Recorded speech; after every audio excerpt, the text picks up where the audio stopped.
नमस्ते दोस्तों, मैं आपका अपना डॉक्टर सुनील। आज हम बात करने जा रहे हैं डायबिटिक न्यूरोपैथी पे कि डायबिटिक न्यूरोपैथी होती कैसे है, उसके क्या उपचार है, क्या सॉल्यूशंस है, क्या ध्यान रखना चाहिए।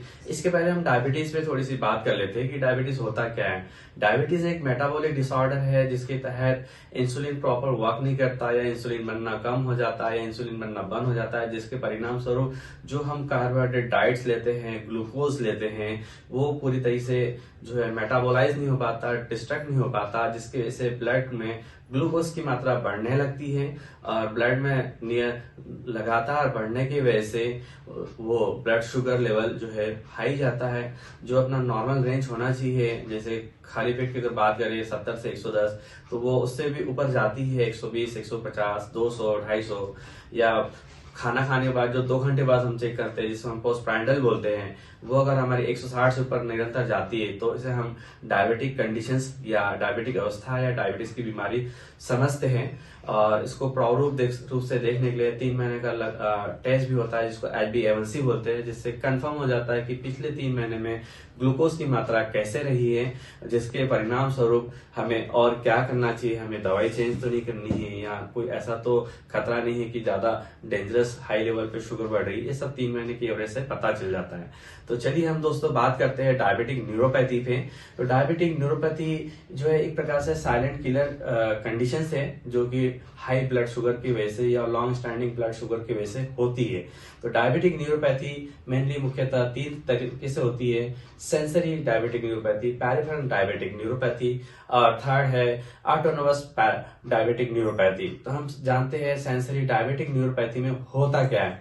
तो बेसिकली डायबिटिक न्यूरोपैथी मतलब पेरिफेरल नर्वस सिस्टम्स को अफेक्ट करती है, जो कि peripheral nervous system like body के डिस्टल पार्ट्स में, जैसे अगर माने तो लेग्स में, पंजों में, फुट्स में या हाथों की उंगलियों में जो सेंसेशन लॉस होने की प्रक्रिया होती है। कभी कभी ऐसा होता है कि हम चल रहे हैं पर कोई चीज टकराती है पर हमें पता नहीं चलता कि टकरा भी गए, जिसके परिणाम स्वरूप वहां घाव बन जाता है और धीरे धीरे नॉन हीलिंग की वजह से, डायबिटीज हाई होने की वजह से छाला बन जाता है और एक प्रकार से डायबिटिक फुट का रूप ले लेता है और ये लंबे समय तक घाव बना रहता है, हील नहीं हो पाता है। तो ये हुआ डायबिटिक अल्सर। इसी तरह से पैरों में झुनझुनी आना या सुन्नापन हो जाना या कोई चीज टकराते हैं तो पता नहीं चलना, ये सब चीजें डायबिटिक न्यूरोपैथी में आती है। नेक्स्ट है मोटर डायबिटिक न्यूरोपैथी।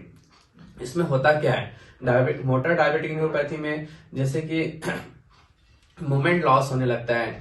हम जो चीज करना चाहते हैं उसमें उतना मोमेंट नहीं दे पाते हैं, या चाहकर भी हम चाहे 4 किलोमीटर चलना तो नहीं हो पाता, बिकॉज मोटर न्यूरोपैथी की शुरुआत हो चुकी है। मोटर न्यूरॉन्स डिस्ट्रक्ट होने चालू हो गए जो कि डायबिटीज हाई होने की वजह से हो रहे हैं, जिसकी वजह से मोमेंट में हमें प्रॉब्लम आने लगती है। अब हम देखते हैं हम इसको प्रिवेंट कैसे कर सकते हैं, डायबिटिक न्यूरोपैथी को कैसे रोका जाए। तो इसका अच्छा तरीका यही है कि हम अगर डायबिटीज है तो डायबिटीज को कंट्रोल रखना जरूरी है, डायबिटीज को ऑब्जर्व करना जरूरी है। रोज नियंत्रित तरीके से उसकी शुगर की जांच करना जरूरी है, जिससे हमें पता चले कि हमारी डायबिटीज लेवल कंट्रोल है या अनकंट्रोल है। अगर कंट्रोल है तो बहुत अच्छी बात है, अगर डायबिटिक अनकंट्रोल हो रही है तो हमारे फिजिशियन से मिलकर डायबिटीज की मेडिसिन को एडजस्ट करके, या जो लोग इंसुलिन पे हैं इंसुलिन को एडजस्ट करके डायबिटीज को और अच्छे से कंट्रोल कर सकते हैं। इसके अलावा डाइटरी फैक्ट बहुत जरूरी होता है। जो भी हम डाइट लेते हैं मील्स के रूप में, उसमें कार्बोहाइड्रेट की मात्रा कम रखना जरूरी होता है, शुगर की मात्रा कम रखना जरूरी होता है, स्वीट्स की मात्रा लगभग बंद करना जरूरी होता है। अगर हम ये डाइट को फॉलो करते हैं, डायबिटिक डाइट्स जिसे हम बोलते हैं, जिसमें प्रोटीन की मात्रा अच्छी हो, विटामिन की मात्रा ज्यादा हो, फाइबर्स की मात्रा ज्यादा हो और कार्बोहाइड्रेट की मात्रा कम से कम हो, जिससे हम शुगर को और अच्छे से कंट्रोल कर पाए। तो अगर इस प्रकार की डायबिटिक डाइट को फॉलो करते हैं तो हमारी डायबिटीज बहुत अच्छे से कंट्रोल हो सकती है। और सपोज दैट हमें मान लो कि डायबिटिक न्यूरोपैथी की शुरुआत हो चुकी है, लगता है हमें कि पैर में चल रहा है पर गद्दी जैसा लगता है, सुन्नपन जैसा लगता है या टकराता है, पता नहीं चलता है, तो इसके लिए हमें न्यूरोलॉजिस्ट से मिलना जरूरी है। न्यूरोलॉजिस्ट से मिलकर हमारी डायबिटिक न्यूरोपैथी की जांच करवाकर हम ये देख सकते हैं कि हमारे पैरों में नसों में कितना इफेक्ट आ चुका है, जिसे हम नर्व कंडक्शन स्टडी बोलते हैं, एनसीएस, जिसके माध्यम से हम सेंसरी और मोटर नर्व्स को के फंक्शंस को जान पा सकते हैं कि हमारे शरीर में कितना इफेक्ट आ चुका है। राइट, यही प्रोटोकॉल्स अगर फॉलो करते हैं तो हम डायबिटिक न्यूरोपैथी से बच सकते हैं, जो कि अगले स्टेज में जाकर लंबा उसका स्वरूप ना ले, लंबी कंडीशंस ना बढ़े, या हमें ऐसा ना लगे कि डायबिटिक फुट हुआ, उससे अल्सर हील नहीं हुआ, धीरे धीरे गैंग्रीन में फॉर्म हुआ और एम्पुटेशन की स्थिति ना आए। ये सब चीजें डायबिटिक की वजह से पॉसिबल होती है अगर उस पर ध्यान ना दिया जाए तो ये सभी चीजें फॉलो करके हम डायबिटिक न्यूरोपैथी कंडीशन से बच सकते हैं।